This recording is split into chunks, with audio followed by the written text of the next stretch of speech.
Hello guys, welcome back to my channel. तो आज है लेक्चर नंबर 1 इस चैप्टर का, बायोलॉजिकल क्लासिफिकेशन। हम लिविंग वर्ल्ड चैप्टर को ऑलरेडी कवर कर चुके हैं। आज हम स्टार्ट करेंगे विद द नेक्स्ट चैप्टर जो होता है बायोलॉजिकल क्लासिफिकेशन। ये काफ़ी बड़ा चैप्टर है पर इम्पोर्टेंट भी बहुत है क्लास 11 के लिए, ठीक है। तो हम स्टार्ट करते हैं चैप्टर की शुरुआत से। सबसे पहली बात अब आपसे शुरू हो जाएगा बायोलॉजिकल क्लासिफिकेशन, यानी कि बायोलॉजी में जितने भी ऑर्गेनिजम्स आते हैं उनकी क्लासिफिकेशन। देखिए, सबसे पहले आप लिखिए कि the earliest system of classification were based on the uses of organisms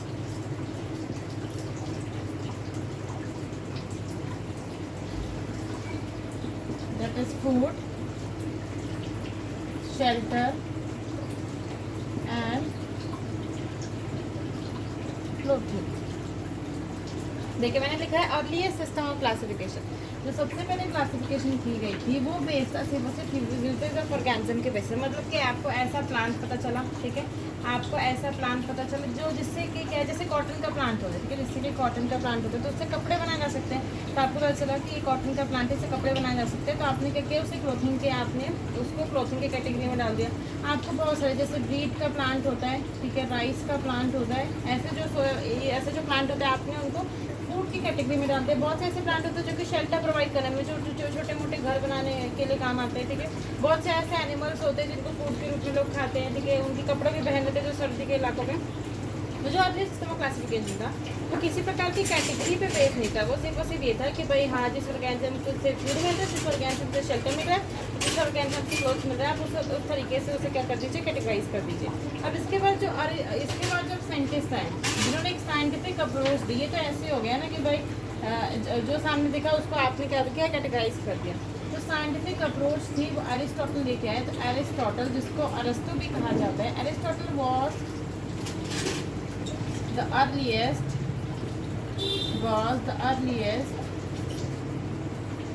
to attempt a more scientific basis for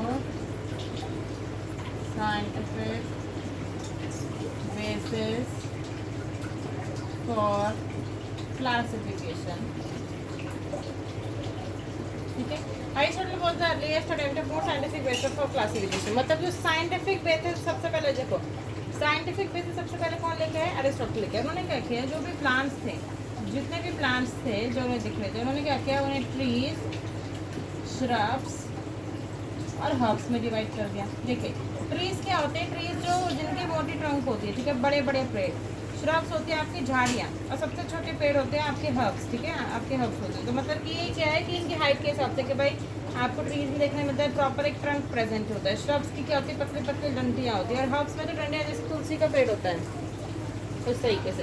उसके बाद उन्होंने क्या किया, एनिमल्स को, जितने भी एनिमल्स थे उन्हें भी क्लासीफाई कर दिया दो ग्रुप में।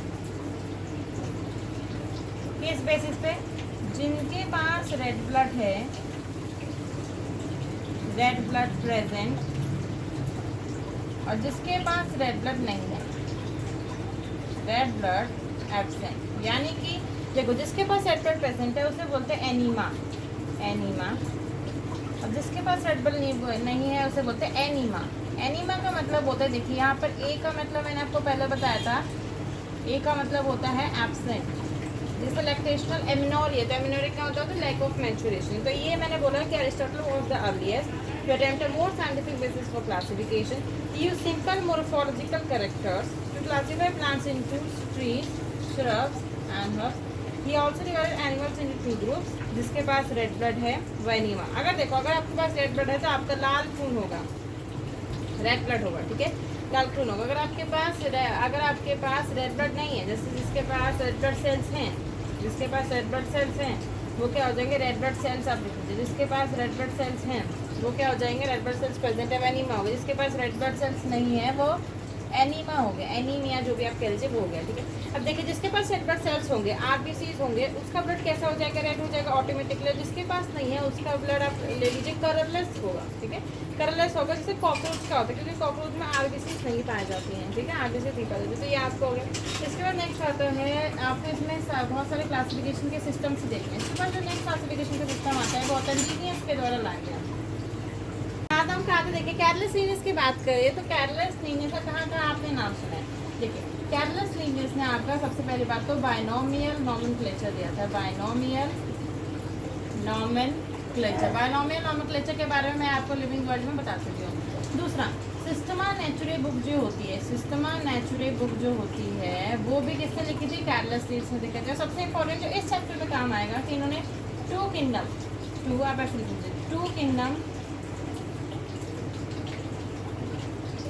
क्लासिफिकेशन दिया था, टू किंगडम क्लासिफिकेशन। अब देखिए टू किंगडम क्लासिफिकेशन कैसा था, उन्होंने क्या किया, जैसे उन्होंने दो किंगडम क्लासिफिकेशन में एक बनाया था प्लांट किंगडम और एक बनाया था एनिमल किंगडम, प्लांट किंगडम और हो गया एनिमल किंगडम। अब देखिए इसमें कैसे करा, इन्होंने क्या किया, मान लीजिए कि आपके पास 4 ऑर्गेनिज्म है, एक ऑर्गेनिज्म ए हो गया, एक बी हो गया, एक सी हो गया, एक डी हो गया। आपको पता चला कि इनमें से जो 3 ऑर्गेनिज्म है इनके पास सेल वॉल पाई जाती है, सेल मतलब कैरलेस लीनियस को पता चला कि इनके पास सेल वॉल पाई जाती है और डी वाले के पास सेल वॉल नहीं है, ठीक है, सेल वॉल एब्सेंट, और ए बी सी के पास सेल वॉल प्रेजेंट है। तो उन्होंने क्या किया, कैरलेस लीनियस के हिसाब से ये था, कैरलेस लीनियस ने देखा कि टू किंगडम क्लासिफिकेशन दिया है, प्लांट किंगडम, एनिमल किंगडम। मान लीजिए उनके पास 4 ऑर्गेनिज्म थे, A B C A D. उन्होंने देखा कि ए बी सी के पास सेल वॉल है और डी वाले के पास सेल वॉल नहीं है। तो उन्होंने क्या किया, इन तीनों के पास जिसके पास सेल वॉल पाए जा रहे थे उनको प्लांट किंगडम में डाल दिया। तो यही इनका क्राइटेरिया था। उन्होंने क्या किया कि भाई 2 किंगडम तो बना दिए, प्लांट किंगडम, एनिमल किंगडम, जो भी उन्हें ऑर्गेनिज्म दिखना था, चाहे वो बैक्टीरिया हो, चाहे वो फंगजाई का मेंबर हो, चाहे वो पोटेस्टा का मेंबर हो, वो उन्हें मैटर नहीं करता। उन्होंने सिर्फ ये देखा कि सेल वॉल पाई जा रही है, हाँ सेल वॉल पाई जा रही है तो उसे प्लांट में डाल दो, सेल वॉल नहीं पाई जा रही तो उसे एनिमल डाल दो, ठीक है। ये बहुत ही मतलब रूडिमेंटरी सा था कि सिर्फ आपने सेल वॉल के हिसाब से अपने क्लासिफिकेशन कर दिया। आपने ये तक नहीं देखा कि सेल वॉल की कॉम्पोजिशन में भी डिफरेंस देखने को मिलता है, किसी की सेल वॉल कैटिन की बनी होती है, किसी की सेलुलोज की बनी होती है, और जो आपके जैसे बैक्टीरिया होता है उसकी पैप्टिडोग्लाइकन की बनी होती है। तो वॉल कॉम्पोजिशन में भी डिफरेंस है। आप सिर्फ सेल वॉल के प्रेजेंस और एब्सेंस के बेसिस पे आप क्लासीफाई नहीं कर सकते हो, ठीक है। तो ये तो मैंने आपको समझाने के लिए बताया कि टू किंगडम क्लासिफिकेशन में क्या था, 2 किंगडम्स थे, ठीक है। आप ऐसे लीजिए, टू किंगडम क्लासिफिकेशन में एक था plant kingdom and animal kingdom, plant kingdom and animal kingdom, ठीक है। दोज ऑर्गेनिजम्स, या ऐसे लिख लीजिए, all organisms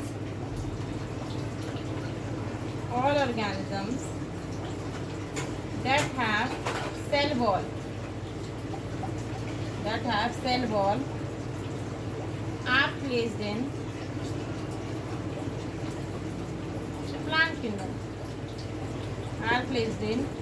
plant kingdom by careless Linnaeus.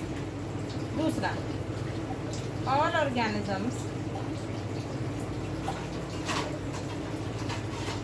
which lack cell wall, जिनके पास सेल वॉल नहीं है उन्हें एनिमल किंगडम में डाल दिया गया। अब ये सब चीज़ें किसने की है, ये कैरलेस लीनियस ने की है, ठीक है। आप और किसी साइंटिस्ट को नहीं, सिर्फ कैरलेस लीनियस ने अपना क्लासिफिकेशन का सिस्टम इसी तरीके से बनाए थे, ठीक है। तो प्लांट किंगडम और एनिमल किंगडम इसी तरीके से बनाए थे, ठीक है। अब देखिए ये हो गया। अब आप ये पूछेंगे कि सबके जितने भी क्लासिफिकेशन सिस्टम आते हैं उनके कुछ ना कुछ ड्रॉबैक होने चाहिए। जैसे जो एरिस्टोटल वाला था वो भी बहुत रूडिमेंटरी था कि भाई 3 स्ट्रक्चर्स एंड हाउस में बांट दिए, इसके पास सेटबर्ड है, जिसके पास सेटबर्ड नहीं है। उसके बाद आपका टू किंगडम क्लासिफिकेशन है, तो टू किंगडम क्लासिफिकेशन का प्रॉपरली दे रखा है कि कौन से इसके ड्रॉबैक्स है, तो आपको वो क्वेश्चन भी पूछे जा सकते हैं। तो हम बात करते हैं about the two kingdom classification के ड्रॉबैक्स के बारे में, और फिर उन्हें ठीक कैसे किया जा सकता है। ये आपको सेकंड पेज पे दे रखा है, पर हम यहीं पे इसे कवर कर लेंगे कि आप उनको ठीक कैसे कर सकते हो। देखिए सबसे पहली बात कि इनके ड्रॉबैक्स क्या कहते हैं। दिस सिस्टम यानी कि two kingdom classification did not differentiate between, तो किन के बीच में सबसे पहले ले लिखेंगे। सबसे पहला unicellular and multicellular organism, unicellular मतलब कि टू किंगडम क्लासिफिकेशन है, यूनिसेलुलर मल्टीसेलुलर ऑर्गेनिजम्स को अलग किया ही नहीं, उन दोनों को भी एक साथ रख दिया। साथ ही साथ प्रोकैरियोट्स और यूकैरियोट्स को भी साथ में रख दिया। प्रोकैरियोट्स एंड यूकैरियोट्स को भी साथ में रख दिया। तीसरा फोटोसिंथेटिक ग्रीन एल्गी जो होती है, एंड नॉन फोटोसिंथेटिक जो कि फोटोसिंथेसिस नहीं करता है। नॉन फोटोसिंथेटिक कौन होता है आपका? फंजाई, ठीक है।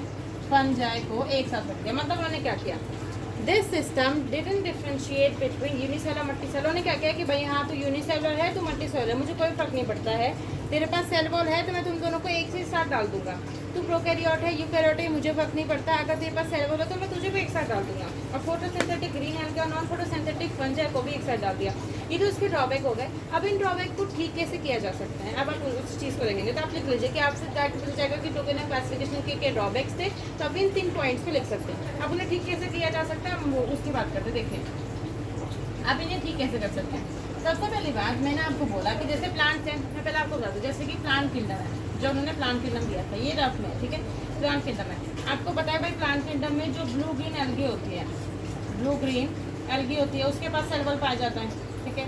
साथ ही साथ आपका जो बैक्टीरिया होता है उसके पास सेल वॉल पाया जाता है, ठीक है। उसी के साथ साथ फंजाई के पास सेल वॉल पाया जाता है, प्लांट्स के मेंबर के पास सेल वॉल पाया जाता है, प्लांट्स के मेंबर एल्गे बड़े। फिर आप देख रहे हैं ब्लू ग्रीन एल्गी एक बैक्टीरिया है, ये खुद भी एक बैक्टीरिया है, साइनोबैक्टीरिया। फंजाई एक हेटेरोट्रॉफिक ऑर्गेनिज्म है और प्लांट्स एक ऑटोट्रॉफिक ऑर्गेनिज्म। इन चारों को एक साथ रख दिया प्लांट किंगडम में अंदर, तो ये तो कोई क्लासिफिकेशन सिस्टम रह ही नहीं गया, किसी का अस्तित्व रह ही नहीं गया। उन्होंने कुछ भी एक साथ मिला दिया। अब देखिए, तो आप इसमें लिखिए कि उन्होंने क्या किया था कि prokaryotic bacteria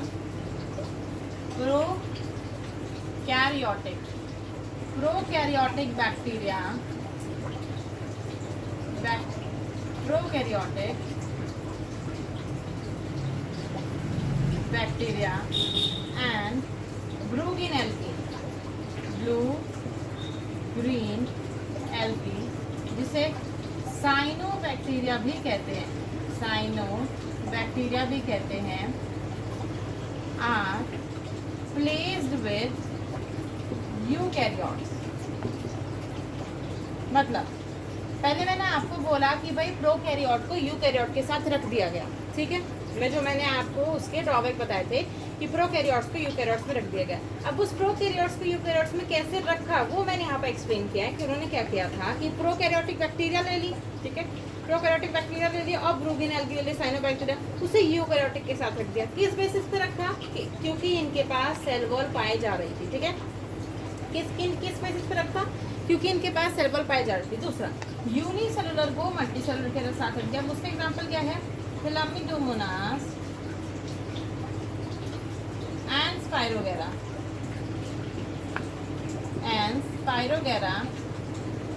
are placed together. अब देखिए ये कितना बड़ा हो गया। आपको पता है कि फिलामिडोमोनास जो है यूनिसेलुलर एल्गी होती है और स्पाइरोगेरा एक मल्टी सेलुलर एल्गी होती है। यूनिसेलुलर को मल्टी सेलुलर के साथ रख दिया, ठीक है। तीसरा था कि फोटोसिंथेटिक जो लोग फोटोसिंथेसिस करते हैं, तो फोटोसिंथेटिक आपकी ग्रीन एल्गी हो गई, ठीक है, इन सेंटीमीटर रखे और भी फोटोसिंथेटिक करते हैं, को फंजाई के साथ रख दिया जो कि एक हेटेरोट्रॉफिक ऑर्गेनिज्म है। तो एक हेटेरोट्रॉफिक ऑर्गेनिज्म को उन्होंने एक ऑटोट्रॉफिक ऑर्गेनिज्म के साथ रख दिया। देखिए क्लासिफिकेशन सिस्टम से आपको क्या समझ में आना चाहिए। क्लासिफिकेशन सिस्टम का मतलब होता है, देखिए जैसे आपके स्कूल में क्लासेस बनी होती हैं, first class, second class, third class, 12th तक। तो आपको पता है कि फर्स्ट क्लास जो बनी होती है उसमें जितनी भी एज ग्रुप होती है वो सेम रहती है, जितने भी बच्चों की एज ग्रुप रहती है एक दो बच्चों को छोड़ के सेम रहती है। तो वो इसलिए रखा जाता है कि भाई फर्स्ट क्लास उन्हीं एज ग्रुप वाले बच्चों के लिए बनी हुई है। अब देखिए अगर आप क्लासिफिकेशन सिस्टम कर रहे हैं तो आपको करना है, जब आपने एक कैटेगरी बनाई है तो उसमें सभी ऑर्गेनिज्म आने चाहिए जो कि उस कैटेगरी को फुलफिल करते हो हर एक मायने में। अब देखिए ये तो ठीक है कि लीनियर से देखा कि भाई सेल वॉल पाई जा रही है, ठीक है, ये ठीक बात है, पर उन्होंने उसकी वॉल कॉम्पोजिशन तो नहीं देखी ना। वॉल कॉम्पोजिशन को बिना देखे हुए उन्होंने प्रोकैरियोट को भी यूकैरियोटिक के साथ मिला दिया, यूनिसेलुलर को मल्टीसेलुलर के साथ मिला दिया, फोटोसिंथेटिक को हेटेरोट्रॉफिक के साथ मिला दिया। साथ ही साथ आपको पता है ग्रीन एल्गी की जो सेल वॉल होती है, ठीक है, ग्रीन एल्गी की जो सेल वॉल होती है वो सेल्यूलोज की बनी होती है, ठीक है, सेल्यूलोज की। एक मिनट, जो ग्रीन एल्गी की सेल वॉल होती है वो बनी होती है सेल्यूलोज की, जो फंगल सेल वॉल होती है वो बनी होती है काइटिन की, ठीक है। तो मतलब आप समझे कि इनकी वॉल कॉम्पोजिशन में भी डिफरेंसेस देखने के लिए मिल रहा है। सिर्फ सेल वॉल होना ही आपका स्तर नहीं बन सकता किसी क्लासिफिकेशन सिस्टम को कंप्लीट करने के लिए, ठीक है। तो ये 3 इनके मेन थे। अब इन 3 पे तो क्वेश्चन आता है, साथ ही साथ जो सबसे ज़्यादा इंपॉर्टेंट है पहले हम उससे बात करते हैं, ठीक है। इनको आप अच्छे से नोट डाउन कर लीजिए। नेक्स्ट चीज़ है कि उन्होंने क्या किया था कि थैलामिडोमोनास एंड फ्लोरेला, ठीक है। अब देखिए इन दोनों को, ठीक है, इन दोनों को उन्होंने प्लांट किंगडम के अंदर, ठीक है, प्लांट किंगडम के अंदर जो सब ग्रुप होता है एल्गी, प्लांट किंगडम के अंदर जो सब ग्रुप होता है एल्गी, उसके अंदर रखा था, क्योंकि both have cell wall, because both have cell wall, ठीक है। पहले आपने ट्यूकिनो क्लासिफिकेशन का सिनेरियो समझा कि उन्होंने इस ऑर्गेनिज्म को इस ऑर्गेनिज्म के साथ रख दिया, ठीक है, फ्लोरेला इस ऑर्गेनिज्म को इस ऑर्गेनिज्म के साथ रख दिया क्योंकि दोनों के पास सेल वॉल पाई जाती थी। तीसरों ने क्या किया कि इन दोनों को प्लांट किंगडम के अंदर भी एल्गी वाले सब ग्रुप में रख दिया। दूसरे ऑर्गेनिज्म थे वो थे पैरामीशियम एंड अमीबा, ठीक है, पैरामीशियम एंड अमीबा।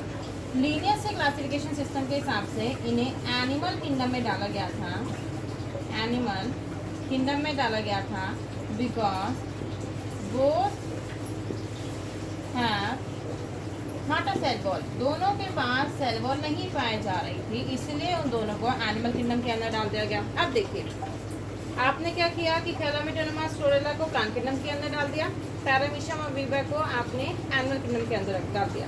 पर अभी जो प्रेजेंटली, ठीक है, प्रेजेंटली इन्हें कहाँ डाला गया है, प्रेजेंटली इन्हें डाला गया है किंगडम प्रोटिस्टा के अंदर, किंगडम प्रोटिस्टा के अंदर, क्योंकि आप सिर्फ सेल वॉल की बेसिस पे इन्हें क्लासिफाई नहीं कर सकते। इनकी जितनी भी कैरेक्टरिस्टिक्स है वो किंगडम प्रोटिस्टा से बनती है, जैसे यूनिसेलुलर यूकैरियोट्स होना, ठीक है, जितनी भी प्रॉपर्टीज़ है किंगडम प्रोटिस्टा से इनकी बनती है। इसलिए अभी जो प्रेजेंटली इन्हें 5 किंगडम क्लासिफिकेशन के हिसाब से किंगडम प्रोटिस्टा के अंदर डाला गया। पर यहाँ पर एक वो बनता है कि आप क्या करोगे, जैसे आप प्लांट किंगडम पढ़ोगे तो आपको थैलामिडोमोनास फ्लोरेला को तो प्लांट किंगडम के अंदर डाल रखा है और पैरामीशियम अमीबा को प्रोटिस्टा के अंदर डाल रखा है, ठीक है।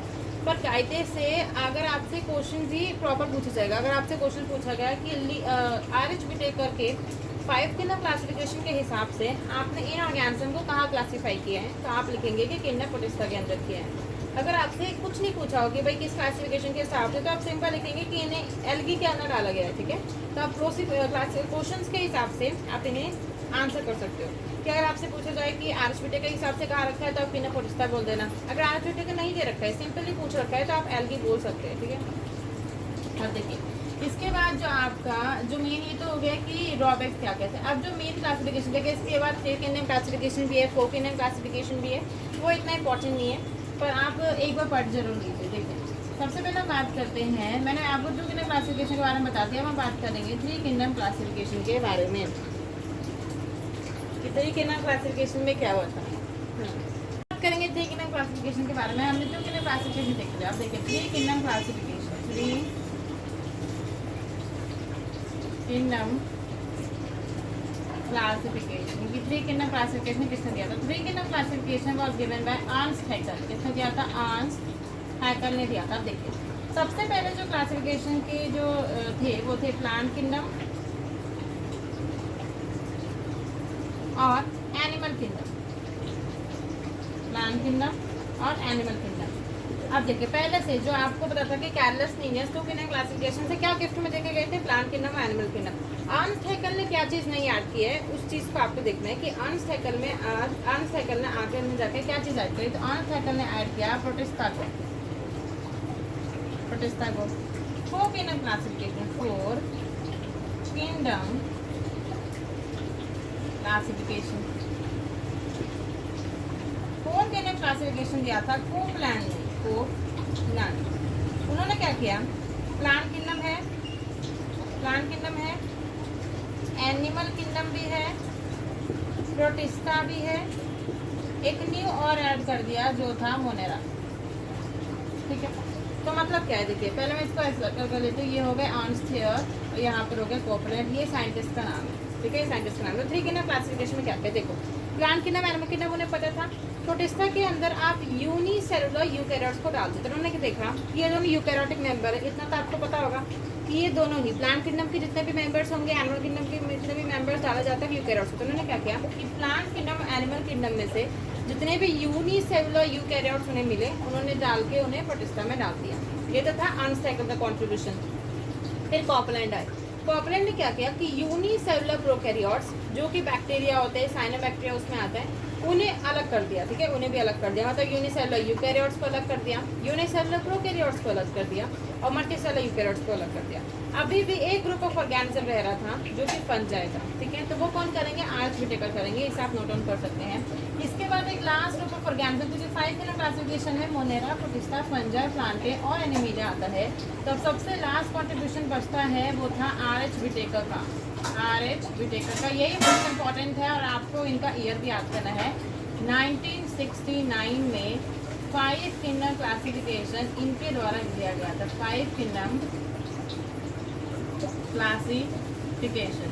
5 किंगडम क्लासिफिकेशन में देखिए आपको पता है मोनेरा है, ठीक है, मोनेरा, प्रोटिस्टा, फंजाई, प्लांटे और एनिमिलिया।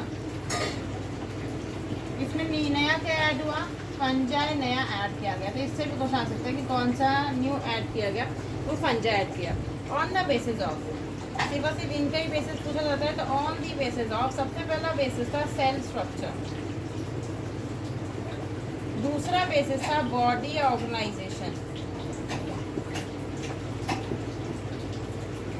तीसरा बेसिस था मोड ऑफ न्यूट्रिशन, चौथा बेसिस था मोड ऑफ रिप्रोडक्शन और सबसे लास्ट बेसिस जो बचता है वो था इवोल्यूशनरी रिलेशनशिप, ठीक है, यानी कि फाइलोजेनेटिक रिलेशनशिप, वो मैं लिख दूंगी, ठीक है।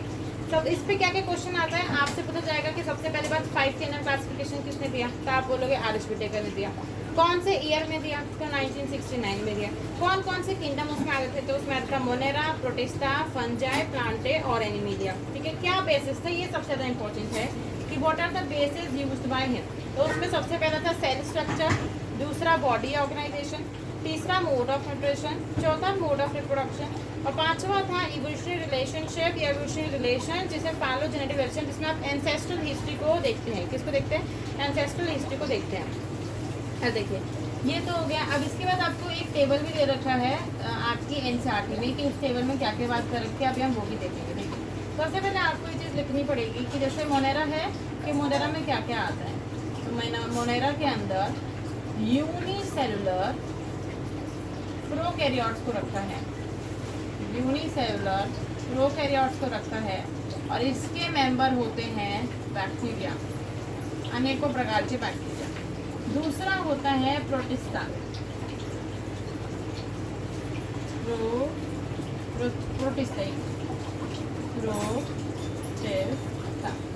प्रोटिस्टा जिसमें आते हैं यूनिसेलुलर यूकैरियोट्स। तीसरा किंगडम आता है फंजाई का किंगडम, जिसमें आते हैं मल्टी सेलुलर यूकैरियोट्स। फिर आता है plantae kingdom and animalia kingdom. इन दोनों में भी मल्टी सेलुलर यूकैरियोट्स आते हैं। अब देखिए कुछ एक्सेप्शन जरूर है, फिर आपको पहले ये जनरल पता होना चाहिए कि मोनेरा के अंदर बैक्टीरिया आता है यूनिसेलुलर प्रोकैरियोट्स, प्रोटिस्टा के अंदर यूनिसेलुलर यूकैरियोट्स आते हैं, फंजाई के अंदर मल्टीसेलुलर यूकैरियोट्स आते हैं, प्लांटे एनिमिलिया के अंदर भी मल्टीसेलुलर यूकैरियोट्स आते हैं। देखिए अब इसके बाद जो टेबल है अब हम उसकी बात करते हैं कि टेबल में क्या चीज़ें दे रखी है एनसीईआरटी वाले टेबल की। तो आप इसको टेबल के फॉर्म में लिख सकते हैं। सबसे पहले आप लिखेंगे मोनेरा, प्रोटिस्टा, फंजाई,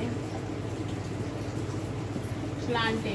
सबसे पहले हम इन 3 की बात करते हैं और जो जो बचेंगे उन्हें हम नेक्स्ट वाले पे करेंगे। तो देखिए मोनेरा, प्रोटिस्टा और फंजाई।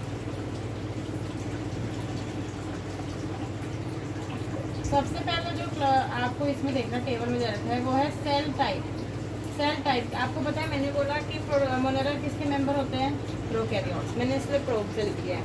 प्रोटिस्टा किसके मेंबर्स होते हैं, यूकैरियोट्स। और फंजाई भी किसका मेंबर होता है, यूकैरियोट्स। इसको तो याद करने की जरूरत नहीं है। दूसरे नंबर पे आता है कि इनकी सेल वॉल किस प्रकार की होती है। जो 2 रहते हैं प्लांट एनिमल, उसका हम नेक्स्ट कवर करेंगे। देखिए सेल वॉल में क्या है, मोनेरा की सेल वॉल बनी होती है नॉन सेलुलोसिक, यानी कि सेलुलोज की नहीं बनी होती। अगर वो नॉन सेलुलोसिक है तो बनी किस चीज़ की है, वो बनी होती है पॉलीसेकेराइड, पॉलीसेकेराइड प्लस में अमीनो एसिड, अमीनो एसिड की। ठीक है, ये याद करने की जरूरत है। प्रोटिस्टा की सेल वॉल होती है प्रेजेंट इन सम, कुछ में प्रेजेंट होती है और कुछ में नहीं होती है। ठीक है, फंजाई की सेल वॉल बनी होती है काइटिन की। अगर वो काइटिन की बनी है तो वो भी नॉन सेलुलोसिक होगी। ठीक है, ये हो गए सेल वॉल के बारे में। तीसरा होता है nuclear membrane. Nuclear membrane Monera के अंदर एब्सेंट होगी क्योंकि वो प्रोकैरियोट का मेंबर है। प्रोटिस्टा के अंदर प्रेजेंट होगी क्योंकि वो यूकैरियोटिक का मेंबर है। और फंजाई के अंदर भी प्रेजेंट होगी। उसके बाद आता है बॉडी का ऑर्गेनाइजेशन किस प्रकार है। बॉडी